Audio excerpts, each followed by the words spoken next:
Hello साथीहरू नमस्ते। म फेरि आज मेरो नुमा रेसिपी लिएर आइसकेको छु र आज चाहिँ मैले हजुरहरूसँग पास्ताको रेसिपी सेयर गर्न गइरहेको छु साथीहरू। ल हेर्नुहोस् साथीहरू, मैले चाहिँ यहाँनिर पास्तालाई चाहिँ सबै कुरो रेडी पारिसकेको छु। यहाँनिर पास्ता बोइल गरेर राखेको छु र त्यसपछि एउटा बाउलमा चाहिँ थोरै मटर, मकै, बिन्स र गाजर काटेर राखेको छु र त्यसपछि यहाँनिर हरियो सिमला मिर्च छ, थोरै पत्तागोबी, थोरै रातो सिमला मिर्च छ, त्यसपछि हरियो धनियाको पत्ता, हरियो प्याजको पत्ता र थोरै प्याज काटेर राखेको छु अनि साथसाथमा टमाटर पनि।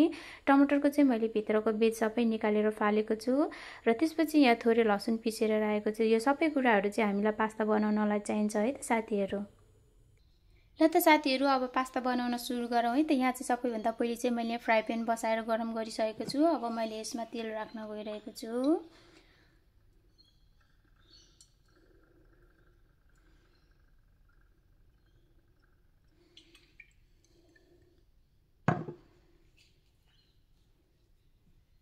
त्यसपछि चाहिँ साथीहरू, अब यो तेल चाहिँ गरम भइसकेको छ। अब चाहिँ मैले यसमा काटेर राखेको प्याज राख्न गइरहेको छु।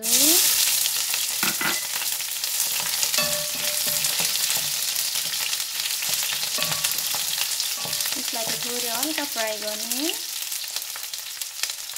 र त्यसपछि साथसाथमा मैले लसुन पनि राख्न गइरहेको छु र साथसाथमा मैले चाहिँ यो क्याप्सिकम पनि राखेँ।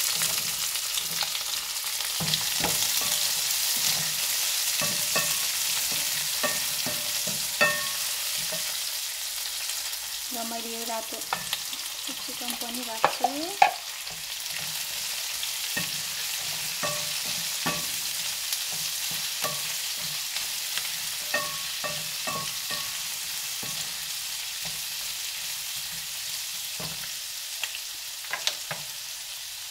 र साथीहरू, अब साथसाथमा चाहिँ मैले यसरी काटेर राखेको सबै कुराहरू, यसमा चाहिँ मटर, मकै, बिन्स, त्यसपछि यहाँनिर थोरै गाजर छ है साथीहरू। अघि मैले हजुरहरूलाई भनिसकेको छु मैले यहाँ के काटेर राखेको छु भनेर।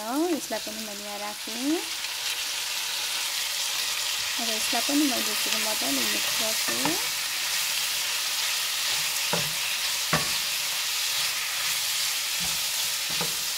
यसलाई चाहिँ अब यसरी मजाले चलाउने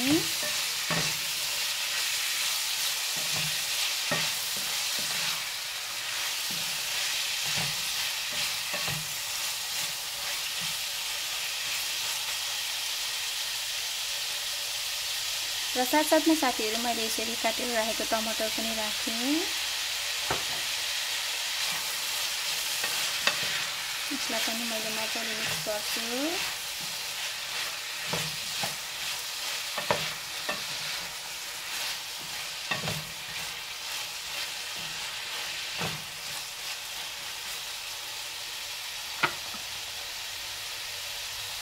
त्यसपछि चाहिँ साथीहरू मैले अब यसमा थोरै 1 चम्ची जति चाहिँ मैले भिनेगर पनि राख्दैछु। यसलाई सिरका पनि भनिन्छ। अब मैले यसलाई मजाले यसरी मिक्स गरेँ।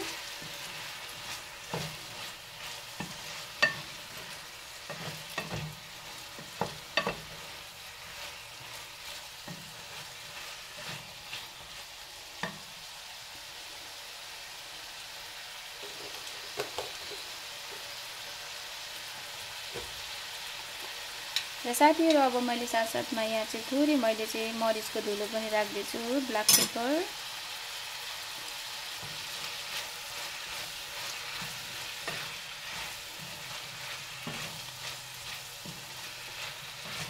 अब यसलाई चाहिँ हल्का थोरै फ्राई गर्नुपर्छ।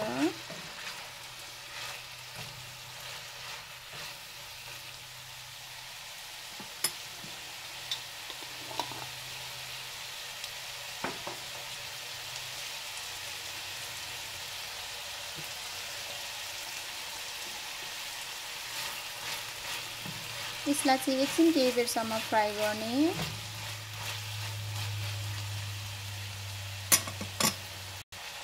ल हेर्नु त साथीहरू, अब मैले चाहिँ यसलाई सब्जीलाई चाहिँ सबै सब्जीहरूलाई चाहिँ मजाले एकछिनसम्म फ्राई गरिसकेको छु। यसलाई धेरै पक्न पनि दिनु हुँदैन। सब्जीलाई चाहिँ हल्का थोरै मात्र फ्राई गरेको राम्रो हुन्छ पास्तामा। अब चाहिँ साथीहरू मैले ल हेर्नुहोस् त, यहाँ पास्ता सस छ। अब चाहिँ मैले यसमा पास्ता सस एड गरेँ।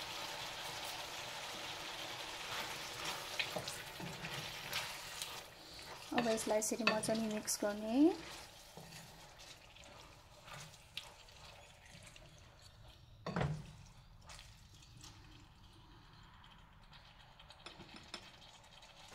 अब चाहिँ यसलाई मजाले यसरी मिक्स गर्ने पास्ता सससँग।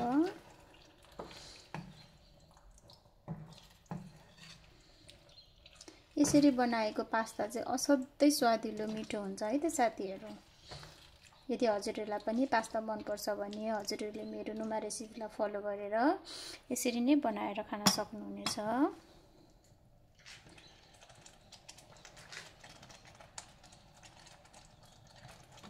अब यसलाई हल्का केही बेरसम्म पाक्न दिने।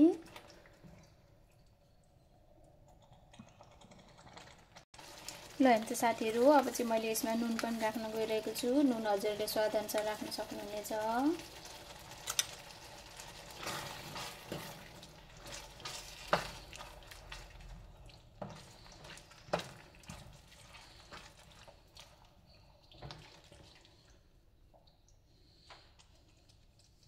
अब चाहिँ साथीहरू मैले यसमा चाहिँ बोइल गरेर राखेको यो पास्ता पनि एड गर्न गइरहेको छु।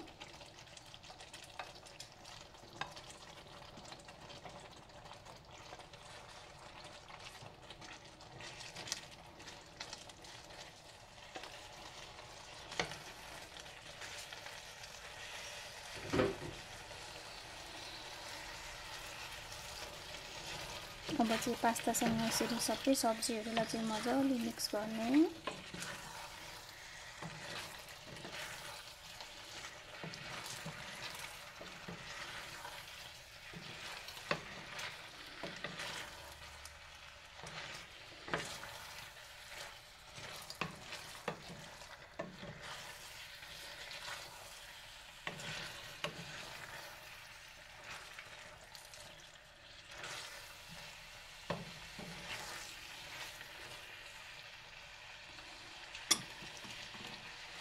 र अब चाहिँ साथीहरू मैले यसमा थोरै क्याबेज पनि राख्न गइरहेको छु, पत्तागोबी।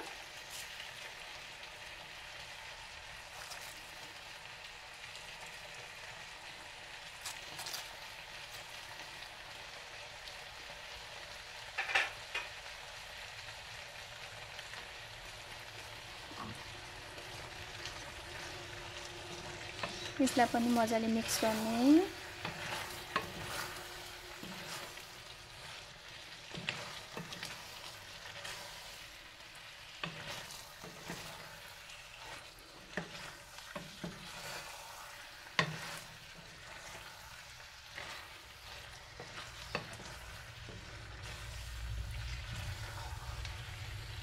साथीहरू हेर्दा नि कस्तो मिठो खाउँ लाग्दो बनेको छ। र अब चाहिँ साथसाथमा साथीहरू मैले चाहिँ यसमा हरियो प्याजको पत्ता पनि राख्दैछु।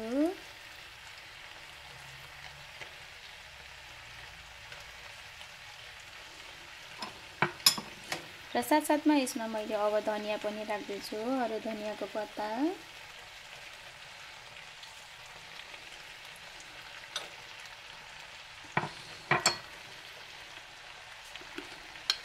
र साथीहरू मैले अब यसमा चाहिँ थोरै अर्ग्यानो पनि एड गर्दैछु। ल हेर्नुहोस् साथीहरू, मैले यति जति 1 चम्ची जति अर्ग्यानो पनि राखेँ। पास्तामा चाहिँ अर्ग्यानोले एकदमै स्वादिलो टेस्ट दिन्छ।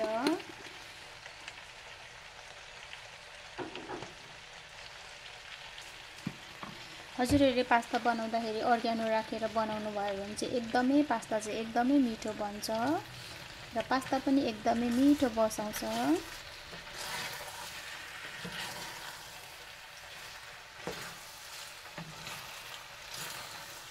अब यसलाई सबै कुरोलाई चाहिँ यसरी मजाले मिक्स गरिदिने।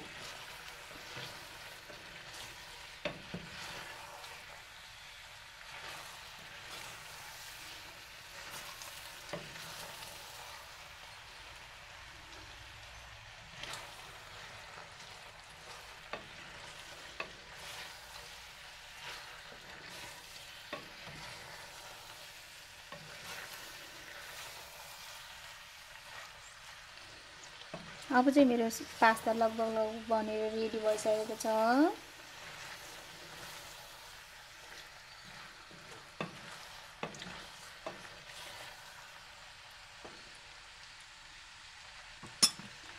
ल हेर्नुहोस् त साथीहरू, हेर्दा नि कस्तो मिठो खुवाउँ लाग्दो देखेको छ। हेर्नुहोस् त साथीहरू, हेर्दा नि कस्तो मिठो खुवाउँ लाग्दो पास्ता बनेर रेडी भएको छ। यदि हजुरहरूलाई पनि पास्ता मनपर्छ भने हजुरहरूले मेरो नुमा रेसिपीलाई फलो गरेर यस्तै मिठो पास्ता बनाएर खान सक्नुहुनेछ। ल हस् त साथीहरू, thank you so much for watching my video. Bye by.